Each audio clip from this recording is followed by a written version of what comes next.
Bismillahirrahmanirrahim. Assalamualaikum warahmatullahi wabarakatuh. Alhamdulillahilladzi an'ama alaina bi ni'matil imani wal islam. Asyhadu an la ilaha illallah wahdahu la syarikalah al-malikul haqqul mubin wa asyhadu anna Muhammadan abduhu wa rasuluh sayyidul awwalin wal akhirin. Allahumma salli wa sallim wa barik ala sayyidina wa habibina wa syafi'ina Rasulillah Muhammad ibni Abdillah sallallahu alaihi wasallam, amma ba'du. Para pemirsa Syiar TV yang dimuliakan dan dirahmati oleh Allah Subhanahu wa taala.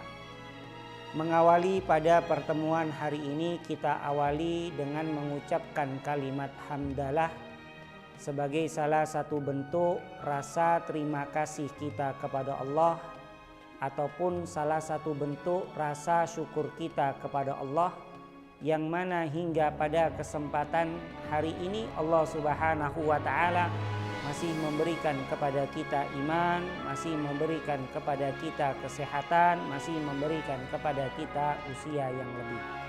Mudah-mudahan apa yang Allah Subhanahu wa taala limpahkan dan karuniakan kepada kita, mudah-mudahan kita bisa istiqomah di dalam melaksanakan, menjalankan apa yang sudah menjadi kewajiban kita kepada Allah Subhanahu wa taala, khususnya di dalam melaksanakan ibadah yang Allah Subhanahu wa taala wajibkan kepada kita.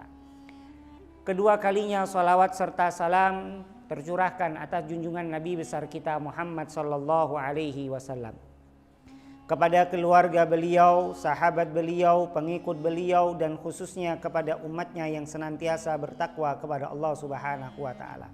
Mudah-mudahan kita semua oleh Allah Subhanahu wa taala dijadikan hamba-hamba Allah yang senantiasa mencintai keluarganya Nabi Muhammad sallallahu alaihi wasallam dan mendapatkan syafaat dari Nabi besar kita Muhammad sallallahu alaihi wasallam. Amin amin ya rabbal alamin. Para pemirsa Syiar TV yang dimuliakan dan dirahmati oleh Allah Subhanahu wa taala. Pada episode kali ini, yaitu kajian di dalam kitab Ahkamun Nisa karya Al-Imam Abil Farad Ibnul Jauzi, menjelaskan kepada kita mengenai tentang asbabut tayammum, sebab-sebabnya bertayamum. Pada episode yang sebelumnya kita sama-sama membahas mengenai tentang definisi ataupun ta'rif ataupun pengertian daripada tayammum itu sendiri, dan begitu juga menjelaskan kepada kita mengenai tentang ahkam ataupun hukum-hukum di dalam bertayamum itu sendiri. Lalu pada kesempatan hari ini ataupun pada episode kali ini, yaitu menjelaskan kepada kita yaitu mengenai tentang asbabut tayammum, sebab-sebabnya seseorang tersebut itu bertayamum. Ya. Jadi ketika seseorang tersebut itu bertayamum, tidak serta-merta untuk melakukan tayamum tanpa ada sebab. Ya. Jadi ketika seseorang tersebut itu bertayamum, ada sebab musabab, yang mana sebab musabab tersebut adalah perihal ataupun sesuatu yang menjelaskan kepada kita mengenai tentang diperbolehkannya seseorang tersebut itu bertayamum. Di dalam kitab-kitab yang bermadhab Al-Imam Asy-Syafi'i rahimallahu ta'ala, bahwasannya ada 3 sebab. Jadi ada 3 sebab seseorang tersebut itu diperbolehkan untuk bertayamum.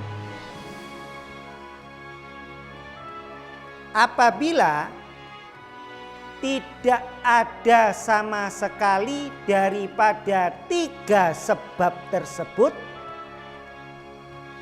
maka dipastikan seseorang tersebut tidak diperkenankan dan tidak diperbolehkan untuk bertayamum.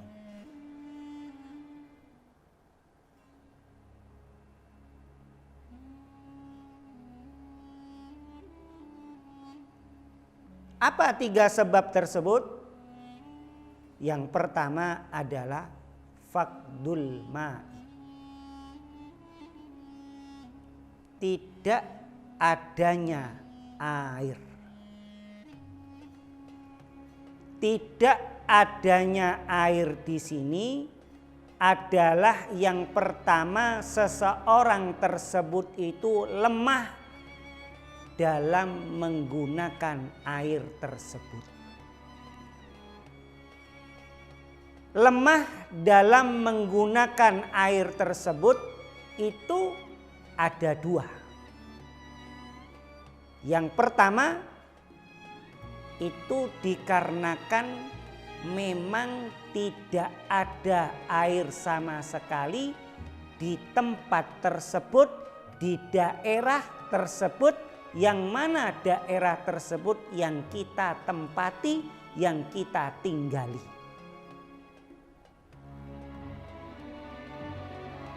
Tentunya setelah pencarian.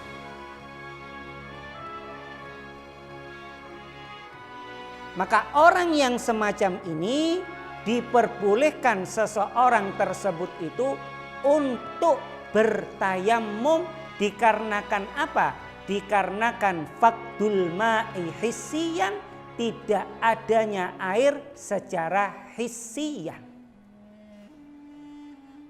Maka diperkenankan, diperbolehkan seseorang tersebut itu bertayamum. Tapi kalau seseorang tersebut mendapati air berlimpah ruah di tempat yang mana ia tempati, di tempat yang ia tinggali, dan tidak ada udzur syar'i, maka seseorang tersebut tidak diperkenankan dan tidak diperbolehkan untuk bertayamum. Karena tidak ada alasan, tidak ada sebab seseorang tersebut untuk bertayamum padahal air berlimpah ruah. Itu yang pertama. Kemudian yang kedua, ada kalanya seseorang tersebut itu lemah di dalam pemakaian air. Ya, itu yang pertama, dikarenakan air tersebut ada yang lebih membutuhkan yang disebut dengan hayawanun muhtaram.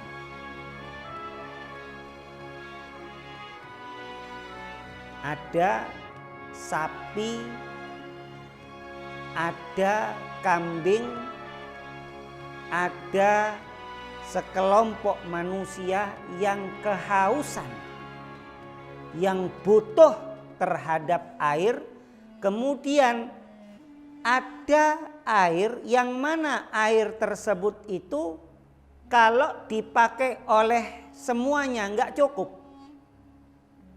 Maka orang yang awalnya itu mau berwudu itu harus mengalah untuk diberikan kepada hayawanum muhtaram, kepada hewan yang dimuliakan oleh Allah Subhanahu wa taala, seperti sapi, kemudian kambing, kemudian ayam.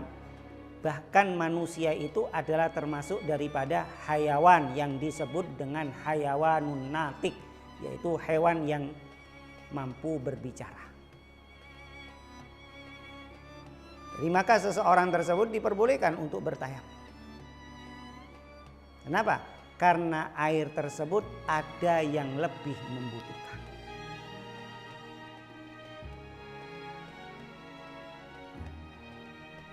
Kemudian yang kedua, yaitu ada air tapi dia lemah untuk memakainya. Apa gambarannya?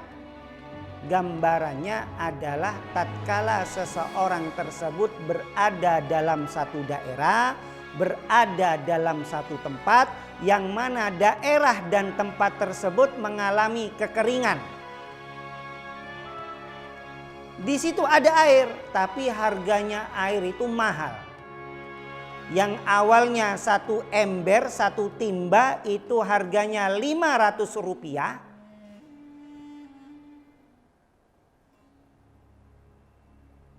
Rp500, sedangkan pada saat di masa kemarau ataupun di masa kekeringan, air tersebut itu ataupun air yang berada di daerah tersebut,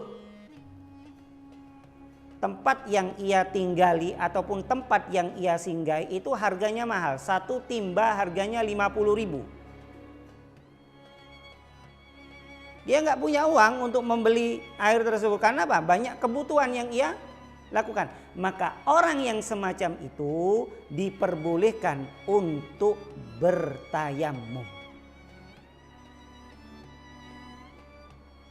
Itu gambaran yang kedua. Ya, jadi gambaran yang kedua. Kemudian gambaran yang ketiga, ada air tapi dia juga tidak mampu untuk memakainya. Kapan? Wa kana bainahu wa bainal ma'i mani'un kayahawanim muftad. Seperti seseorang tersebut singgah di satu tempat, singgah di satu daerah. Di daerah tersebut itu tidak ada air kecuali ada danau. Dan di danau tersebut terdapat hewan buas seperti buaya. Kalau orang tersebut itu mengambil air di sana, berwudu di sana, membahayakan keselamatan dirinya, maka lebih baik seseorang tersebut itu untuk bertayamum. Kenapa? Karena termasuk daripada udzur syar'i, dikarenakan dia tidak mampu untuk memakai air tersebut disebabkan adanya penghalang, terdapat hewan buas di tempat air yang mau mereka pakai. Kemudian yang keempat, orang lemah memakai air. Ada air, tapi dia lemah untuk memakai air tersebut. Dia tidak mampu memakai air tersebut. Dikarenakan apa? Yang keempat adalah khafal marad min istimali. Ada rasa kekhawatiran kalau dia memakai air tersebut. Kalau dia memakai air tersebut itu akan membahayakan kesehatannya, keselamatannya, kesembuhannya dari penyakit yang ada di tubuhnya. Seperti ada area luka bakar, tangannya terbakar 80%. Kemudian dokter sudah menganjurkan untuk tidak memakai air sementara waktu sampai luka bakarnya itu kering ataupun sembuh. Maka orang yang semacam ini diperbolehkan untuk bertayamum. Dari keempat-empatnya ini itu disebut dengan faqdus syar'i. Ada air tetapi seseorang tersebut itu lemah memakai air tersebut dikarenakan adanya udzur syar'i. Para pemirsa Syiar TV yang dimuliakan dan dirahmati oleh Allah Subhanahu wa taala. Kemudian yang kedua, daripada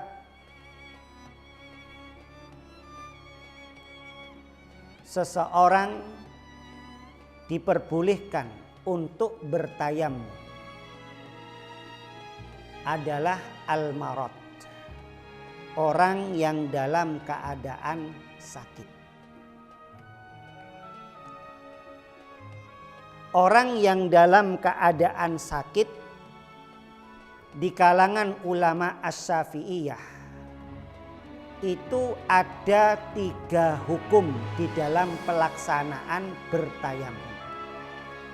Yang pertama adalah hukumnya wajib. Jadi kalau ada orang yang sakit itu bertayamum itu dihukumi wajib. Kapan?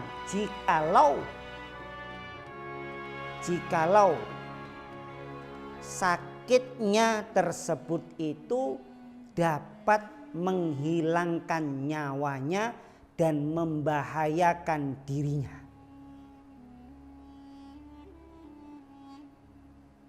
Jadi membahayakan nyawanya. Maka orang yang semacam ini diwajibkan untuk bertayamum.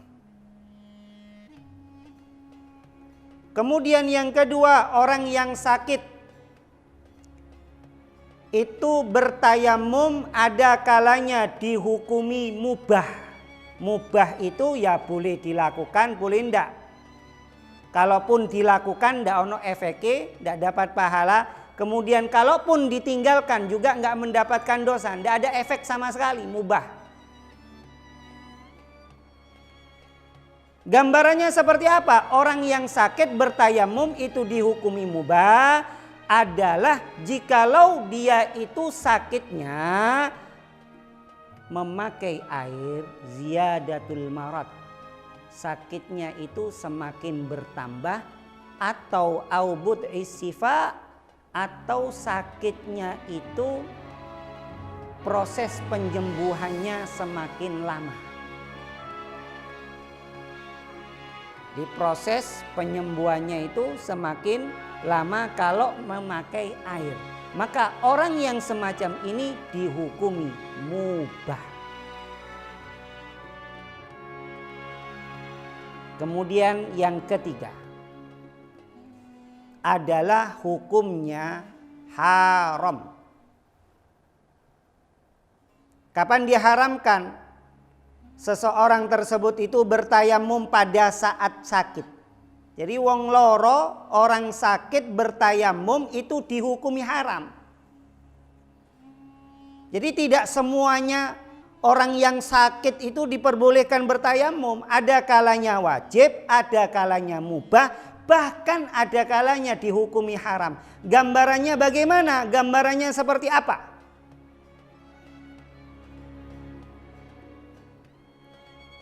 Gambarannya adalah idza kanal maradu khafifan wa la yadurruhu isti'malul ma'. Gambarannya sakitnya itu adalah sakit ringan. Contoh seperti pusing ataupun cuman pilek, flu. Dia memilih bertayamum. Maka orang yang semacam ini adalah hukumnya haram untuk melakukan tayamum. Cuman sakit flu, tayamum. Cuman kepalanya pusing, tayamum. Jadi sakit ringan. Wala yadurrah dan tidak membahayakan dirinya kalau seandainya seseorang tersebut itu lebih memilih wudhu. Jadi kalau seandainya ia berwudhu sebetulnya nggak ada efek sama sekali terhadap dirinya. Tidak ada bahaya ketika memakai air untuk berwudhu, tetapi seseorang tersebut memilih untuk bertayamum, maka itu dihukumi haram. Kemudian yang ketiga, yang terakhir adalah sebab musabbabnya seseorang tersebut itu diperbolehkan bertayamum adalah al-ihtiyaju ilaihi, li'atsi hayawanim muhtaram, ya, air tersebut ada yang lebih membutuhkan.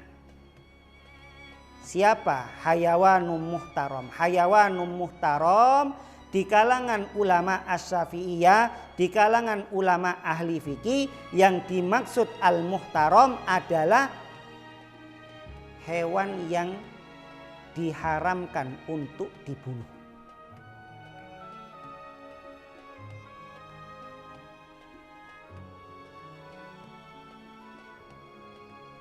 Kalau hewan tersebut itu haram untuk dibunuh, maksudnya tidak ada maksud apa-apa, hewan tersebut tiba-tiba dibunuh.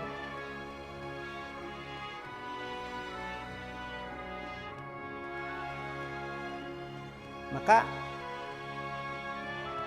orang yang posisi ataupun orang yang dalam keadaan seperti itu diperbolehkan untuk bertayamum sebagaimana yang sudah saya jelaskan di awal. Gambarannya seperti ada air satu timba, kemudian air tersebut itu lebih dibutuhkan kepada hayawanum muhtaram. Ada kambing kehausan, ada sapi kehausan, kemudian ada sekelompok orang yang kehausan.